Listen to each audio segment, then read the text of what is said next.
and welcome back to another episode of 𝗬𝗖𝗓𝗦.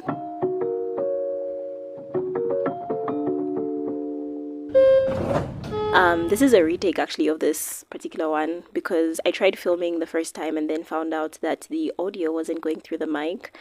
And instead of sulking, and beating myself up over something that I could not control, I have decided to pick myself up and redo it. So in today's episode, we have video footage. For those of you that are tuning in on YouTube, this is me. Last week we didn't have any video footage because there was a lot that I hadn't sorted out. And funnily enough, in last week's episode, I kept going on and on about how there wasn't anyone listening, 𝗧𝗦𝗖𝗜𝗦, and then someone actually commented saying, "I'm listening," with an exclamation point, and I thought that was so funny. So shout out to the person that did that. I'll try and insert the comment on the screen, but I thought that was so funny because the entire episode was just me being like, I don't even know why I'm starting a podcast because I don't know if there's going to be anyone listening. 𝗧𝗦𝗖𝗜𝗦. And then someone was like, "Shut up, bitch, I'm listening." But yeah, that was so funny. Thank you to whoever did that. It actually it sort of kind of lit up my day. I think that was yesterday when I saw that comment. Yeah. Anyway, I've been pushing the recording of this episode further and further into the future, quote unquote, because I think I've been nervous about just sitting down and talking. Because with the essays that I usually do, I'm used to having a script. So this is requiring me to have a certain level of self-trust that I have not been able to inhabit before. But today we're on my bed. Last week we were on the floor and I feel cozy. Am I cozy? I mean, I'm in a big hoodie for those of you that are tuning in in the audio portion of the podcast. I'm in a hoodie on my bed. It's currently, what's the time? I can't see. It's currently 2 or 3 p.m. Yes. We're currently in June, and June is cold season. Well, it is cold season. May, June, July. And this is my favorite season of the year, followed by rain season. I don't like the hot season, so this is fun. It's been nice. It's been very chilled. I don't open the windows anymore in my room. They're always closed. And yeah, I've really been enjoying this weather. What's currently going on in my life? I'm approaching exam season. Well, actually, I think this is exam season. Well, we're approaching study break before exam season. And I haven't really started preparing for that, which I should be doing. But I only have one course this academic year because I failed one course last academic year, which they make you redo one course for the entire year, dramatic individuals. And that's what I've been doing. So yeah, I need to actually get to doing that. I'm actually this is the first exam season that I'm having where I'm not super, super anxious because I'm one of those people that have severe exam fever. So this is me also trying to regulate that because I feel some of the anxiety that I've actually been experienced in the recent days has been maybe memory from old days, and it's just me being relax. There's not a lot of work for you to do, just relax. As long as you prepare adequately, you'll be fine. In the midst of all of that, something that I've been navigating this year is that I developed feelings for a particular male individual at my school, which was very semi-odd. Not very odd, but semi-odd because I don't think I've had it had been a while. It had been a while since I had a crush on anyone before this particular one. And that was at the start of the year. I've been saying I've been taking a gap year, but it's not a gap year. It's more I've been a part-time student. And that has just given me a lot of time on my hands to rest. Although I didn't do much resting because I'm a very restless individual. However, I had enough time on my hands to F around and join an association at my school, the Arts Association at my school. I probably shouldn't give too many details just in case someone that actually knows me in person and knows this whole situation. Okay, not the situation, but knows this. I don't know why I think anyone's going to actually watch this. Although I feel I should maybe stop saying that because people are actually going to watch this at some point. But I hope someone that I don't know in person... What am I saying? I hope someone that I know in person doesn't watch, because I don't want to give too many details in case they're like, yeah, we found your crush. So I joined the Arts Association at the start of the year, and it was more just like a spur of the moment thing, because if you know me in school, you know that I'm barely, especially like from the time that I started uni, this is like my 4th year in uni, I have not been involved in like any extracurricular activities. I've mainly just been keeping to myself for no, like, I don't know, there hasn't like been a serious reason as to why I've been like this. I think a lot of it has just been me being in survival mode from the time that I was 15, but that's not what we're here to talk about. But yeah, so it was more like a spur of the moment thing. I was like, I have time on my hands, let me mess around, maybe join the Arts Association, see how I can help out. And when that happened, I remember going to their first meeting. I was super, super late. And then seeing this guy for the very first time and thinking, well, not like immediately, but like I kept taking, because we were seated like across from each other, and I kept like taking like little glances at him, like, you know, like inconspicuous glances, so that he doesn't see that I'm looking at him. And I remember thinking, oh, he looks cute, or maybe I'm just like I'm lopsided, like I don't know. But I remember thinking, yeah, he looks cute. And I remember leaving that particular meeting, which went fairly well. Considering that I was new, I feel like I managed to blend in sort of well enough, LMFAO. There was like some excitement that was triggered by that particular experience. I think by the time I was getting back, I was like, oh, this is exciting, because like having a crush is something that I think for me has always been just super, super exciting. But at the same time, I think I was a little bit anxious because it had been a while, yes, since I had a crush, but also because from past experiences that I've had with crushes, there has been a lot of like, what am I trying to say? What I'm trying to say is that in the past, I have been a little bit boy obsessed, right? And I think a lot of the anxiety was coming from, I think, having navigated situations in the past where you have a crush on like someone that you have to share certain spaces with, like common spaces with, and then it's just very intense on the inside because, oh my God, I'm in this space with this person that I like, and I keep maybe losing focus and literally disconnecting from my body because I keep viewing myself from like the exterior, like the male gaze is what I'm trying to say. I keep viewing myself from the external, from the outside, and thus cannot be present. So I was a little bit anxious because I was like, I don't know if I really want to I don't know if I want to put myself in a position where I'm navigating that. But then at the same time, I think I decided to just sort of kind of lean into it, and I think do what I've sort of kind of been doing lately, which is just using each experience that comes my way as I guess a learning point, or as a way of developing, I think, a new dynamic in the ways that I relate with the particular thing. So in this case, it was me sort of kind of thinking about like, yeah, I've had pretty kind of messy, and not messy in like this drama, like external drama, but it's like messy because it's a lot to deal with on the inside. So I've had like messy experiences where I have a crush on a boy and I'm trying to navigate that. But I think this can be like a good learning opportunity to try and create a new dynamic where I think I am able to hold desire, right? That desire for another person without being consumed by it, which I think in the past that has been like a very key experience, that has been like a very big thing where it's like I do not know how to hold desire without being consumed by it, right? Which ties into, I think it ties a lot into limerence in a way. I think with like recent conversations, internet conversations, especially like on platforms such as Substack about like limerence and all these other things, I think a part of me, because I hadn't had a crush in a while, even though I've had like a few talking stages here and there, I feel like a crush is different from like, especially like a distant crush. Like when you first develop a crush is definitely different from like a talking stage where you get into it with someone. I don't know if I can give the differences right off like the top of my head, but it's just a totally different situation, because with a crush there's like yearning, there's this like the mystery of it, which we'll get into in a bit. But like with all the conversations that I've been seeing online, I think a part of me didn't feel like I related as much, because I think I had started forgetting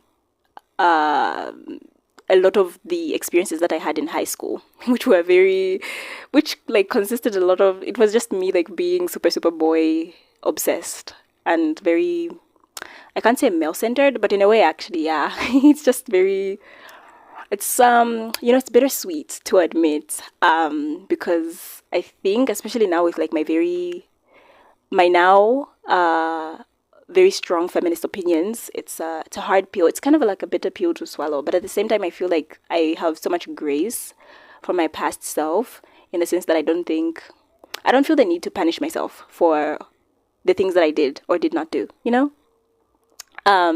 So I have this crush on this boy, and then I was just realizing, like, the moment after getting back to my room, I was realizing how a lot of those old teenage tendencies were trying to sort of kind of be, like, they were trying to reignite and come back into the picture, because I remember getting back and sort of kind of feeling this urge within me to want to fill in the gaps of like, oh, I wonder what kind of person he is, you know, which is like a very big part of limerence. By the way, I feel like I should like define what limerence is, but I think I'll put the definition on the screen because I don't think I'll define it properly. But from what I read, what I can remember, it's I think it was defined as an involuntary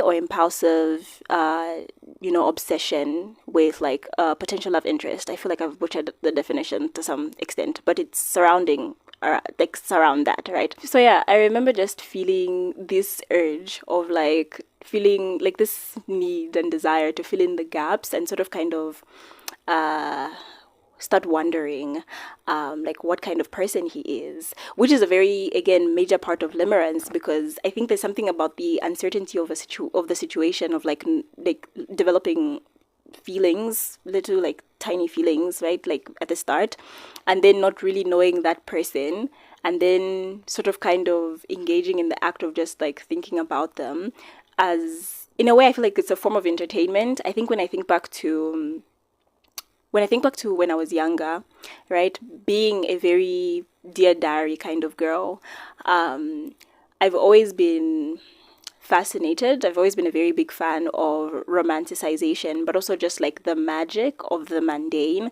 which I feel like is what you derive from like having a crush on someone or having like a love interest. There's just a lot of sparkle energy. LMFAO. I think even from like my Barbie watching days, that was such a cardinal part of like my girlhood, quote unquote, growing up, right? Just the act of like making such a big deal out of crushes and then writing about it in my little diary and being like, oh my god, you won't believe what happened, LMFAO. That was such a huge part of my growing up. But also I think having grown up like a lonely child, which is something that I mentioned in the previous episode, but something that I will talk about more in depth in a different, because it's a whole different conversation. Having grown up a semi-lonely girl, I feel there are memories in my head a lot of memories actually, where I had to keep myself company. Especially there was like a time period where I wasn't allowed to go out and play with like kids around the neighborhood because they were quote unquote bad influence. So it really involved me like having to come up with ways to keep myself entertained, and what a lot of that involved was just me being in my head and finding ways to create entertainment where there really was not a lot of entertainment. And then later on, like getting into, I think even going into high school, something that became a big part of me was also daydreaming. I remember there was like this whole era, I don't know if I can call it an era, but like there was this time period where I would literally like every day I would get through each day with this like anticipation of getting to the end of the day and going back home and like settling into bed so that I can just like play out little daydream fantasies in my head. And I think maybe that's also where a lot of the limerence stemmed from. I think that's something that I think fed those tendencies, right? This need to keep yourself entertained or to keep yourself busy or to keep yourself company, basically. And so I was realizing when I got back to my room how there was like a part of me in the back of my head that was being triggered to start doing that again. But then at the same time, I think with a lot of the few experiences actually that I've had with guys over the past maybe 2 years ish. I've been working, especially recently, but I think during this past 2 years, it has been me sort of kind of taking mental notes of like, oh, why is this happening, right? Because I've always been like a very huge thinker, whatever that means. But yeah, I've always been like someone that lives in her head a lot. So over the past couple of months, over the past year, I think, let me say, it has been me sort of kind of trying to find better ways of relating with men, or trying to have like a better relationship, quote unquote, or a better way of relating with men. Especially seeing things through the feminist lens. So when I started sort of kind of noticing how there was like a part of me that wanted to give into those tendencies again, I was cognizant enough to sort of kind of stop myself and catch myself in the moment and just be like, yeah, no. A part of me was thinking about, there's that one quote on Pinterest that I saw, and it was like, a crush is just a lack of information, which I totally agree with.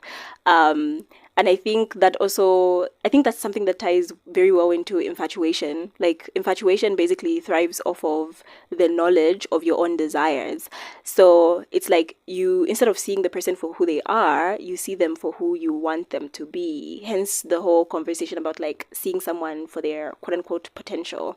And so I was cognizant enough in the moment to sort of kind of hold myself back and just be like, yeah, you don't know this person. So whatever ideas you want to start feeling in about what kind of person he is are mainly just derivatives of whatever you want to believe he is. I don't know if that makes sense, but yeah. So I think the thing that I noticed, like when I was at the meeting, is that he seemed so semi-quiet and like keep to himselfy, I guess. So I think that for me was sort of kind of like an indicator of like, oh, I wonder if he's like a nerd, which is like, I guess, something that's like, ooh, I probably shouldn't talk about like those sort of things, because like the internet is like it's a weird place to be super open about your own desires as a person. But yeah, so I think for me that was a point of like trying to fill in the gaps with maybe like fantasies about like what kind of person he may be if he's like quote unquote a nerd. And I think I was cognizant enough, I feel like I've said that like 300 times, LMFAO, but I was cognizant enough to sort of kind of hold myself back and just be like, don't do that. And I think also maybe this experience came at the right time, because this was during the time that I was trying to be less self-conscious. I was working on being a less self-conscious person, which is something that I have suffered from the time that I was like 15. Throughout my teenage years, practically, I have been very, very like chronically self-conscious. And so a lot of the quote-unquote healing process of that has involved me paying more, like very particular attention to my thoughts and my habits and the ways in which I'm moving through the world. And so it was easy for me to sort of kind of catch myself and just be like, do not do that. But still, because this is something that I think I've engaged in so much in the past, it was still a bit of a fight to sort of kind of like just quiet those thoughts down. Because again, I started thinking about like, oh, I had a pimple on my face, I wonder if he saw it. And then I was moving over to the mirror and like checking myself and trying to see like, was it that bad, and then it was me just being like, you know what, it's fine, like he saw you, but you survived, and it's okay, like it's not that big a deal. And I really I feel like I did a great job at just like stopping myself and catching myself in the first, I think that was like February when this happened, was it? Yeah, I think that was like February.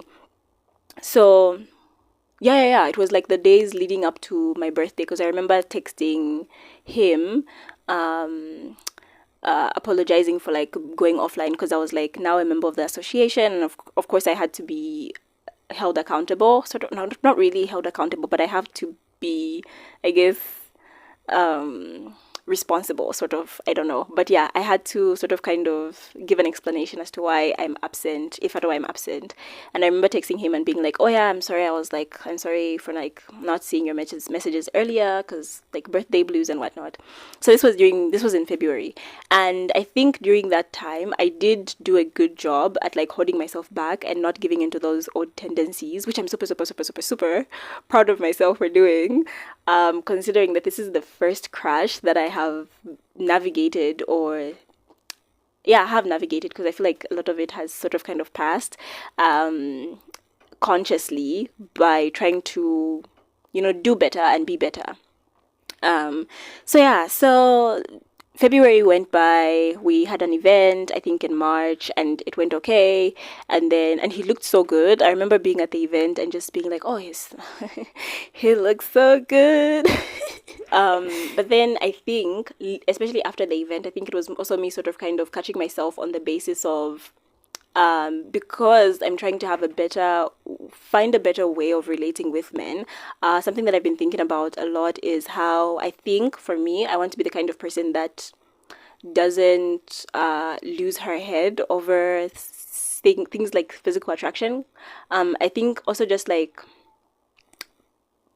particular to just like the person that I am as well. I feel like I'm someone that requires a particular individual. I feel like this is, I think, true for everyone. I think we all, depending on who you are, what kind of person you are, I feel like there's usually a particular, I think like issues of compatibility is what I'm referring to. There's usually a particular kind of individual that can that you can foster a healthy relationship with. So you can't just have a healthy relationship with absolutely anyone.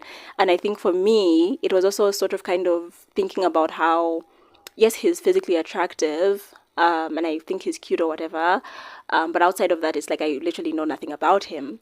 And I think it's only right, not only right, but it's only logical. It would only be logical of me to sort of kind of hold my horses and not give into any fantasies, unless there's actual information about what kind of person he is, which there wasn't, because we weren't talking. And I was actually leaving him on red sometimes, because I wasn't really in the business of like pursuing anything. It was just something that I was trying to navigate on a personal level without having to like get engaged with him. Like I wasn't trying to have it lead anywhere, right? And I wasn't actually thinking of it in those lines. It was just like, oh yeah, I have a crush on a boy, which is exciting because I haven't had a crush in a while. But also, how can I find better ways of relating with guys? Not just this one, but even guys to come, because I'm sure this is not going to be my last crush. In healthy ways. So yeah, in the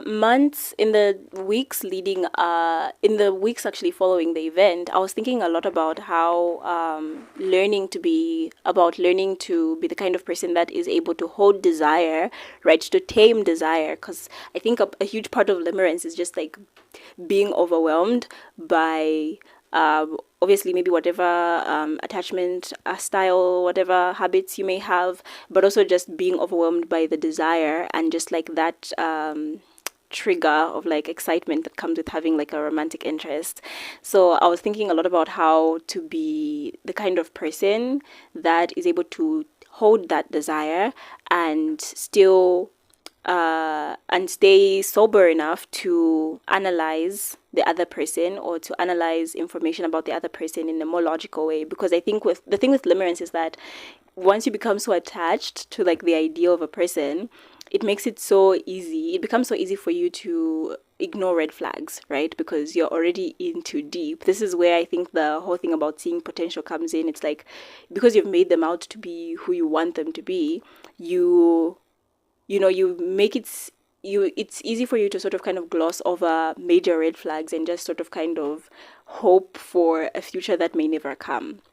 Yeah, so I was just trying to sort of kind of stay sober and just not think about it at all. And there were moments where like I'm in bed and I'm like writing, and maybe my brain just sort of kind of wants to go aloof, and I had to engage in a lot of grounding exercises. Again, I feel like this was also just possible because I was doing a lot of so a lot of this I think was just possible because I was doing a lot of DBT work at the time. I was working on sort of kind of, again, being less self-conscious. The thing with like being chronically self-conscious is that you're too much in your head about how you look to the world, that you lose out on the act of being present in the moment. And I was working on grounding myself in like the present moment. And it's just so funny because I feel like I've made so much fucking progress over the months, over the weeks, which is just so gratifying, because surely I think when you're persistent in trying to do something, you will definitely see the results. So I was working on that, and instead of like getting in my head, but although there were a few slip-ups here and there, but nothing that was too major, because again, and I think what also helped was that we weren't sharing like similar physical spaces often, other than like the event planning, meetings, and also just the events themselves. We weren't running into each other as much, right? And I remember we had like a test, because and I remember I went to school one day and I was in the library and he was also in the library, and it was also me sort of kind of controlling that part of me that sort of kind of leaves my body and like hyper fixates on like seeing myself from like the external perspective of like the individual. So I think because I was making so much progress in my self-consciousness, in like being less self-conscious rather, I think a part of me wanted to latch onto him, use him as like a tool to view myself from the outside again, which I had to fight so hard to sort of kind of just bring myself back down and ground myself into reality and sort of kind of just like stop doing that, stop living your body, you know? And then there's something weird that happened another time when I was at school, where I think this is something that I hadn't experienced in a really long time. But this like urge of like wanting to be around the romantic interest, the person, right? So there's this urge of like, even though we hadn't had like a proper conversation, as far as I was concerned, he was a stranger, there was just this urge of like, oh, I want to like hang out with him, even though we'd see each other and we'd like say hi and whatnot, but like there was just this urge of like, I want to hang out. And then that yearning of like coming to the end of the day and not having hung out. And I was just like, whoa, whoa, that is crazy. I can't believe I still feel this way after so after so much time, right? So after months of like, because like February, March, April went by, and then it was May, after months of literally fighting so hard to stay grounded, which I did such an incredible job at like not doing that. But I think also another aspect that helped with a lot of the like not giving into those tendencies was also the fact that I think I was cognizant enough to sort of kind of keep myself busy. You know that like little quote about like, oh, if you miss him or if you miss like this person, it just means you're not busy enough. Although I will argue that that's not always the case, right? I feel like there's need to process, especially if it's like in a situation where it's like you just came out of like a relationship, right? A long-term relationship. I think there's definitely need to grieve and to experience those emotions of like, oh, I miss this person, right? But I think especially maybe when it comes to crushes, it's like if you're constantly fantasizing and daydreaming about this other person, you definitely are not busy enough. And I think what really helped was also the fact that during this time period, throughout this time period, I've had like goals that I've been committed to. I think this is why I think as of late, there has been a lot of conversations online about the importance of having a hobby, especially if you're a woman that is trying to become less male-centered. It's so important to have hobbies because not to be religious, but the whole thing about like the devil's, what did they say? An idle mind is the devil's playground. I think that also speaks to something, because it's like because I think that's what like feeds into limerence. It's like if you're bored and there's like nothing important per se to do, something that feels like a priority for you to do, the excitement that is triggered by developing those feelings for another person sort of kind of take off, right? And they consume you and they take over you, because it's like drugs in a way. You know, it's like drugs, because it's like, well, there's really like, you have this like playing field where nothing really is keeping you busy, you're not committed to anything, and so this feels like something to do, you know, the daydreaming, the making up scenarios of like conversations that you're having with this person. It feels like you're being given something to do, like you're being given a task, you're being assigned a task. And so I think what helped a lot was also just me being like, well, another day has started and I have things to do, so I will commit to those things. And at the end of the day, it's just me being like, again, I'm not going to give in to these desires. I know you want to give into it. I know you want to think about this person. I know you want to engage in the excitement of it all, but you have things to do. and it's important that you focus on the tasks at hand. So yeah, so that really helped. But by the time we got to May, we were planning another event. So there were instances where we had to like communicate, him and I. And I think during those moments in time, something that I started navigating but was not aware of was that whole like pendulum, almost like roller coaster thing of like, does this person like me? And then like reading into like texts or like whatever and trying to like look for clues or like evidence that this other person probably thinks of you in the same way that you think of them. And I wasn't even aware of it at the time, but I was also fighting so hard because the event that we were having, I was sewing an outfit. By the way, I looked so freaking cute. I would like insert pictures on the screen. I looked so cute. So I was planning this outfit in my head, and I was so excited about like how cute I was going to look at the event. And there was just this urge to make it all about the other person or like being seen by the other person. And I was fighting so hard to sort of kind of ground my... And I think a lot of that was, coming from the relationship that I've had with, again, being chronically self-conscious, the thing about being chronically self-conscious, and a lot of the chronic self-consciousness coming from my relationship with fashion and clothing, because in the past, I think my desire to dress up and go out has been mainly centered around being seen by other people. And so in fighting those urges to make it about other people, I think a part of me was still trying so hard to latch onto the other person, to make it about the other person, about being seen, about like showing up and being seen by the other person. And I was fighting so hard to like not do that anymore. And I was semi-losing in May, like that was last month. I was semi-losing the battle. But was still, I think, with a lot of the progress that I've made, honestly, it's literally just been like great force of just me being like, I don't want to be this kind of person. I don't want to be the kind of person that is constantly consumed, or the kind of person that is driven by her desires. And it was just me being like, I want to have control. That sounds so intense. It sounds like perfectionist, me being like, I want control, but I want to be the kind of person that is disciplined enough to like someone, right? To say, okay, I like this person, and still stay level-headed and not act out of irrational impulse. So yeah, so initially I was like, maybe I might not go to the event, but then when it became especially I think when it became clear that I was going to be at the event, there was also just the awareness of that, oh, we're going to be in the same space together and whatnot. And a lot of those thoughts were definitely still centered around the act of being seen. And I ended up going for that event, and I looked so fabulous. Like, I really looked so good. And it was a good enough event. It was a really good event. And then after that was now June into this month. After the event, I think, is where some of the spiraling started. But I think, in a way, seeing things in hindsight, I think it was kind of like the night is darkest before dawn kind of thing. Because I think I remember spiraling a bit after the event, because we ended up having like 2-day consecutive back and forth like chatting thing, right? Where we were talking, and then it was the same thing of like reading into text messages and does he like me? Does he not like me? And I was cognizant enough to sort of kind of see it for what it is. A lot of the self-awareness that I've had throughout this entire experience, I think, has been very key in changing, or trying to change at least, the ways in which I am navigating the situation. So I was just aware of how I was constantly reading into those little signs, those little very, maybe they're not even signs, but just little like experiences and things like, oh, he sends this text and he says this.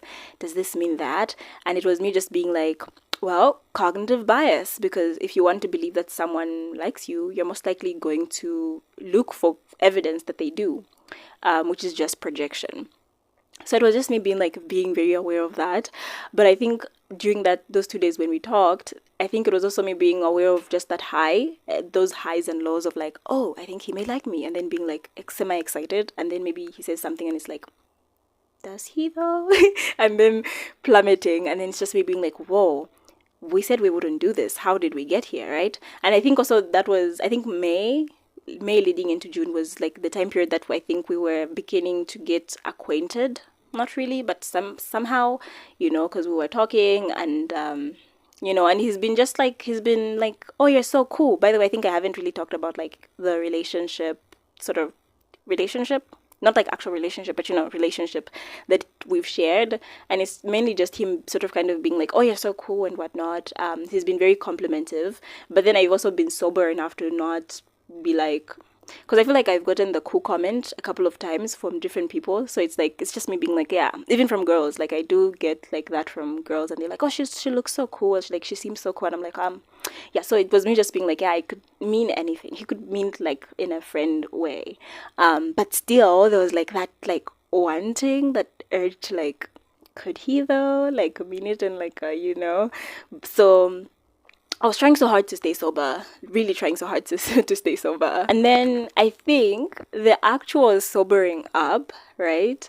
The actual sobering up from this entire chain of events happened this month, actually. I think that was about a week now ago, maybe a week plus ago, when he called me. I don't know what we were talking about, but he ended up calling me. I think it was more just like coincidental, nothing intentional. I don't know what we were talking about, but it was him just sort of kind of saying, oh, I'm about to enter like a space with no network, so I just thought I would like answer your questions like in one go.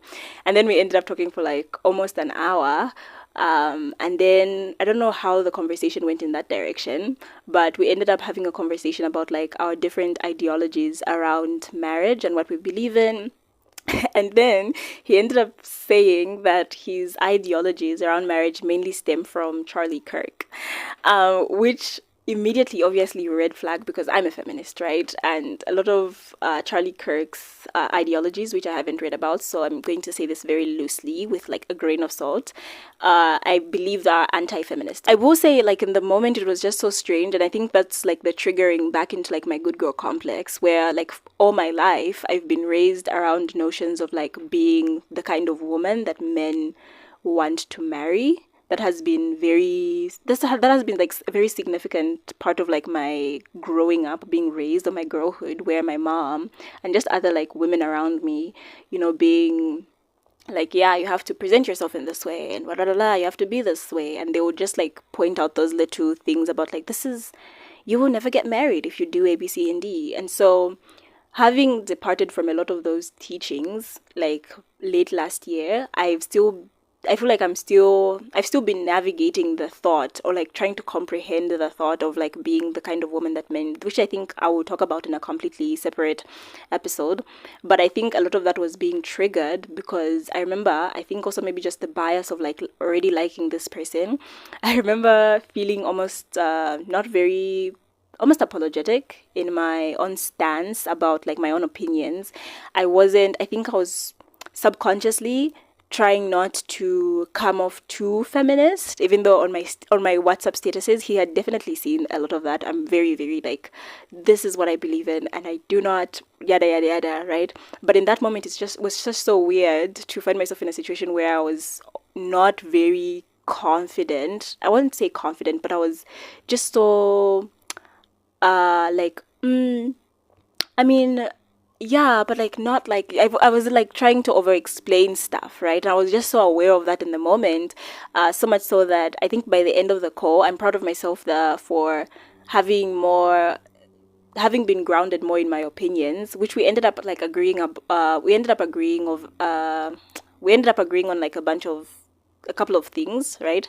But there were still a couple of things that we were just like, yeah, I don't believe that. And he was just like, yeah, me neither. But I'll talk about that like in a separate episode, because that's a whole different conversation. And I think it was just so fascinating to me, I think, after the phone call ended, because the 2 days leading up after the phone call, right, I ended up having like gone back and forth sort of kind of in my head about waiting for him to sort of kind of text me. And it was just, I think I was coming through the thoughts of like, obviously this is like, we don't agree on this like very important thing, because I feel like for me feminism isn't just like something that I take lightly, because as a woman it definitely concerns me, right? And so it's something that I can say is in a way a part of my identity. It concerns it concerns me because it ties very, very well into my identity as a woman, right?